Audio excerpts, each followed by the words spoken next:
Hi, this is Jim Feist in Las Vegas, coming off a monster weekend. Baseball, football, basketball, everything, hockey, just amazing. And Hank Goldberg is on the line with me today, and Hank had an amazing day on Saturday with the horses, and I believe he was 4-1 in pro football. I'm not 100% sure what he did in college, but he's had an amazing run. Hank has been doing this a long time, and I don't think anybody does it better. Hank, good morning. Well, on the horses, I gave out the four stakes races at Belmont, and I hit all four. Had a $28 exacta, a $37 exacta, and a $109 exacta, and caught the pick four, which for 50 cents paid $457. Wow. Can't do much better than that. No? That's just a warm-up for the Breeders' Cup this week. Yep, that starts. What day does that start? Well, Friday there are four races, but I've already done the work on the draws today for the races, and I've done the work on the Saturday races, and but I got to see who's racing and who's not, and get the numbers. But I should have all the stuff to you by midweek, so that you can. And then we'll have to wait and see if there's any scratches. But I will tell you this: I don't like Arrogate I think Arrogate's done, and I don't think he doesn't like Del Mar, and I don't think he can win the Classic. Well, knowing your track record, if you say it, I'm going to believe it because you've been absolutely incredible. Now, yesterday, in pro football, you had another amazing day, and you've been on a run for the last couple months, and you're leading several contests, and you're very close in other ones. Well, you know something? In the Review Journal, I went 4-0 yesterday, I think, and I got Kansas City tonight, and I was in first place to start the weekend there.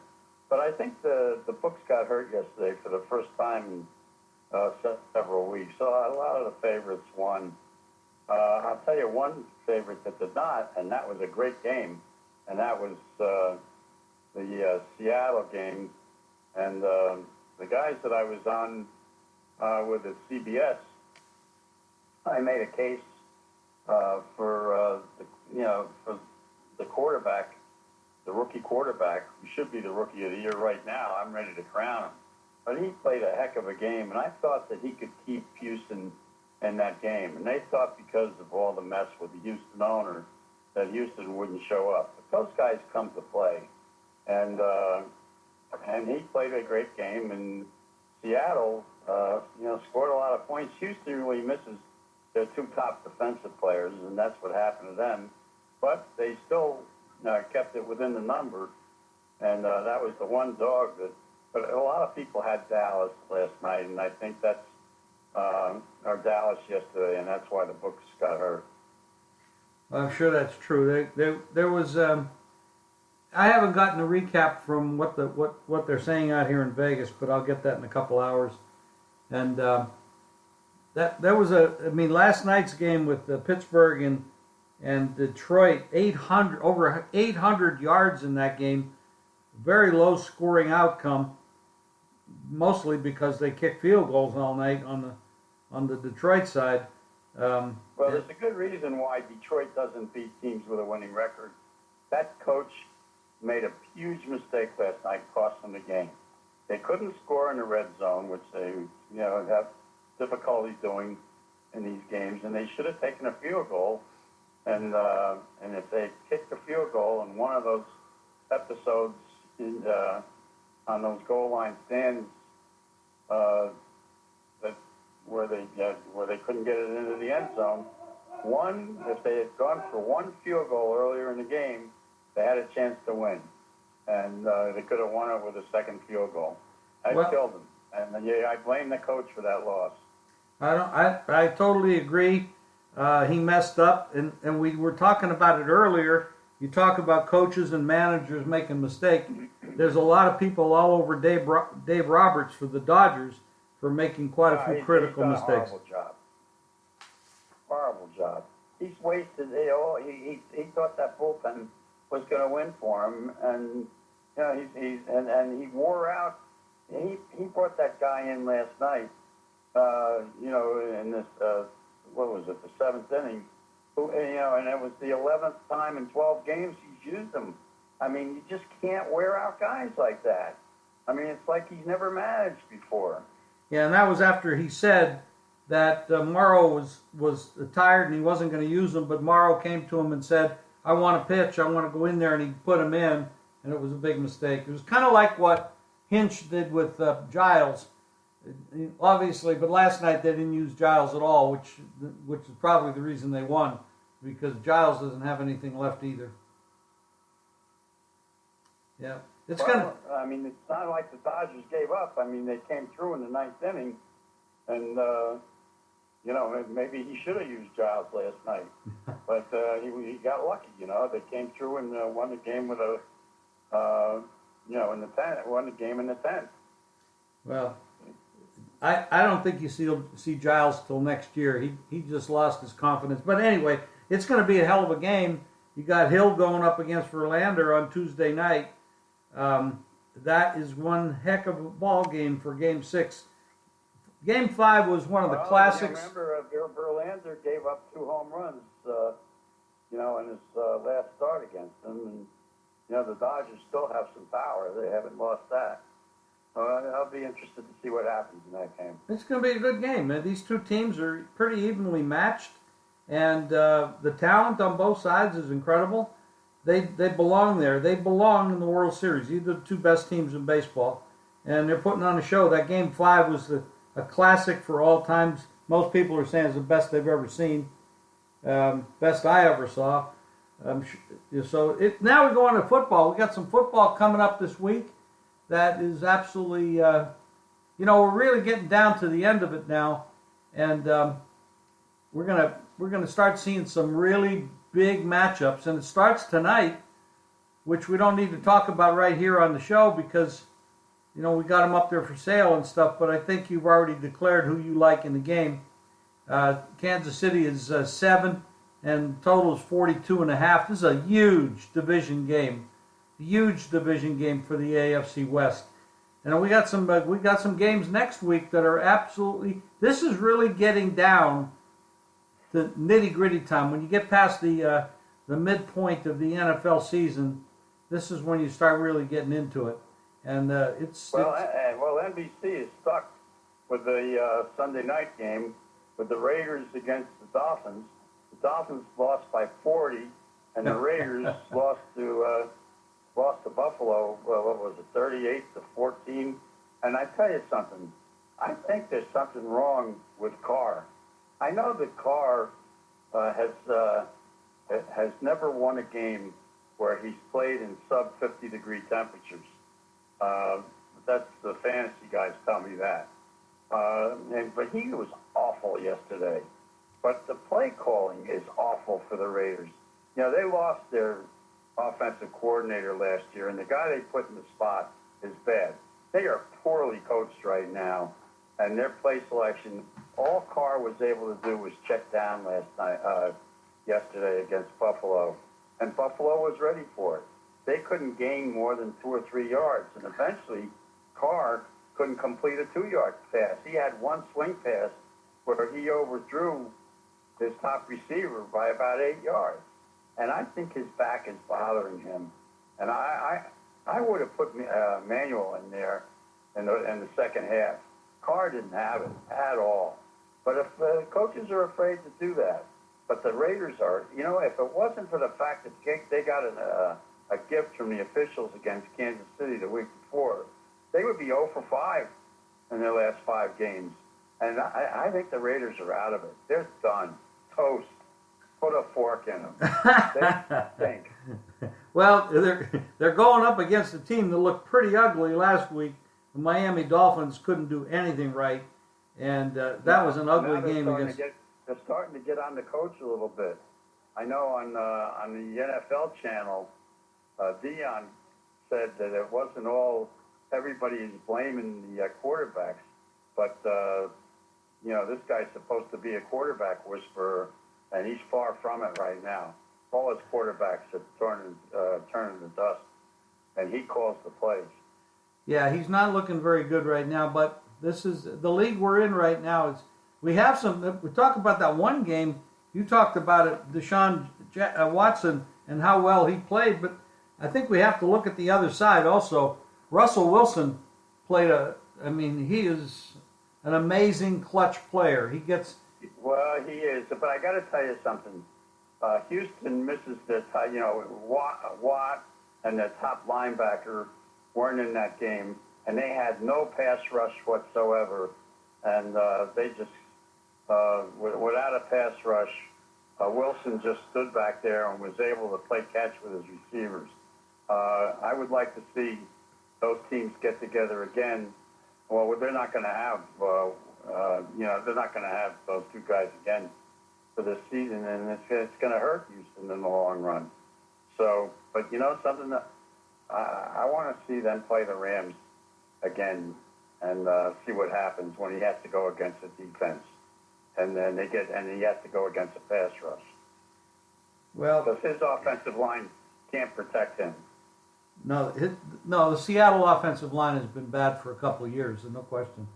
You talked about an offensive coordinator change for Oakland. Well, we had an offensive coordinator change for Atlanta, and that's been a disaster. They came out with a victory yesterday, but yeah, they were lucky. They were very lucky to win that game. I'll tell you something. The quarterback looked lousy again, but they got by. And I'll tell you something. Fatface had a lousy game for the Steelers. He did not throw the ball well at all. He missed a wide open receiver in the end zone. I don't know what happened and where he was throwing the ball yesterday, but he has been very erratic this year, and he's not right either. Roethlisberger.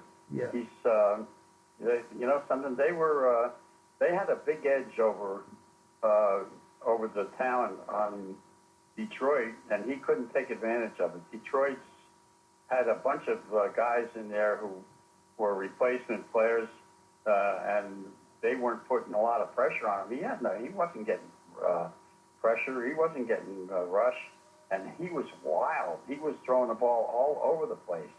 Roethlisberger's not right. Everybody's talking about Pittsburgh, and they're arrived, and they're 6-2 now, and they're the team, and they're going to have the home field in the playoffs. I got to tell you something. New England will crush them. Well, it's I don't know about crush, but I think it's going to come down to whoever has home field advantage. But Belichick I don't think so. I think New England will beat them wherever they play. And I think Roethlisberger is not himself. He's so up and down. And the two teams that he played the last couple of weeks, against Cincinnati, he always looks good against Cincinnati. But you know something? He played a horrible game against an inferior Detroit team, a team that was 5-43 against teams with a winning record. And they were life and death in that game. And it was because of Roethlisberger's miserable performance. Yeah, he's, Belichick, if it comes down to a Belichick against Tomlin, I'm going to take Belichick every time. So, absolutely. We got some games coming up this week that are pretty interesting. Tampa Bay looks like a dumpster fire, and they got to go to the Saints. And Bengals looked absolutely horrible yesterday playing the Colts. They got out with the win, but it was barely. We talked about the Falcons are going to go see the Panthers. Well, the Panthers just roughed up Tampa, but Tampa's playing terrible. Panthers are a small favorite in that game, but Atlanta hasn't played. And this is, if I'm not mistaken, isn't this Atlanta's third game in a row on the road? Yeah, I'll tell you something about Tampa. Tampa is now 2-10. Their last 12 games at home against the spread as a favorite. I think Tampa's got real problems. I think their quarterback is playing, another quarterback who's playing poorly. He's getting very bad coaching, and he's another guy who's not playing well. And now they can't play. They've got the running back is healthy, but they were bad yesterday. I'm telling you, there's a lot of bad coaching going on in this league right now, and Tampa will probably make a coaching change after this year. Cutter is not cutting it. Excuse the pun, right? No, I intended to use that pun. I know I'll you probably did. use it again wherever I'm on. I know. like that pun. I know you did. And next Monday night's an interesting game. You got the Lions visiting the Packers. The Lions open as a 2-point favorite, of course, and the Packers are not the Packers at this point because they don't have Aaron Rodgers. So that's a division game, very meaningful game, but it's different when you don't have Aaron Rodgers out there to make up for the flaws that your team has. So it's right. Well, the Packers are using a lot of replacements in their offensive line. So, but I'll tell you something. Detroit finds ways to lose against good teams. They're now 5-44 against teams with a winning record. Yeah, they certainly do. And those goal line stands yesterday by Pittsburgh, and then when Caldwell made that stupid play when he decided to go for it and not kick the field goal, that was a dumpster fire decision. And I'd like to send out some good wishes and prayers to Zach Miller. There was a terrible injury. The report this morning is that he's in surgery and they're fighting to save his leg. It's that bad that there's a potential that he might lose his leg. Well, it was an arterial situation there. Yeah, horrible. And that's what he's going through. So horrible. Prayers go out to him. Hopefully they can save it. Yes. Anything else you want to talk about, Hank, before we sign off? Not really. I'm looking forward to the NBC guys coming here this weekend. I talked to Al Michaels yesterday. We had a wonderful conversation. He called me yesterday to see if I had done the work on the Breeders' Cup. Years ago, Al bet on a horse called Arkang, who was 100-1, and he and David Israel and the people who were at the track all had that horse. And he called up and he said, "Is there any long shots that we can talk about on the telecast tonight?" And I said, "Are you looking for another Arkang, Al?" We laughed. But anyway, we're going to have dinner while he's in town. I always look forward to that. And so I'll get together with the NBC guys when they're here. But I am going to go to the game because I want to see Al Davis's widow. So I'll go to the Sunday night game. But the Dolphins are a wreck, and the Raiders are a wreck. So you got two teams that I'm sure NBC regrets the fact that they didn't pull the plug on this game, but gives me a chance to get together with an old friend. Don't they still have that flex option for Sunday nights? Yeah, but they had to do it. They had to execute it on Tuesday. Oh, okay. All right. That's well. Have a good week, Hank, and I'll talk to you again on Wednesday. Okay, and we can talk a little bit of Breeders' Cup. I've actually handicapped 8 of the races on Saturday, and I'll tell you the turf races. I'll be talking to Nick Smith, who's here for Mascot, and I'll get some insight into some of the Euros you might want to look out for, who are going to be.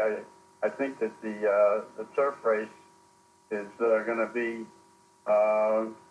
interesting, and I'm also be talking to some of the trainers from here and see how they feel about some of their horses, and I'll have some good insight for your followers at jimfeist.com.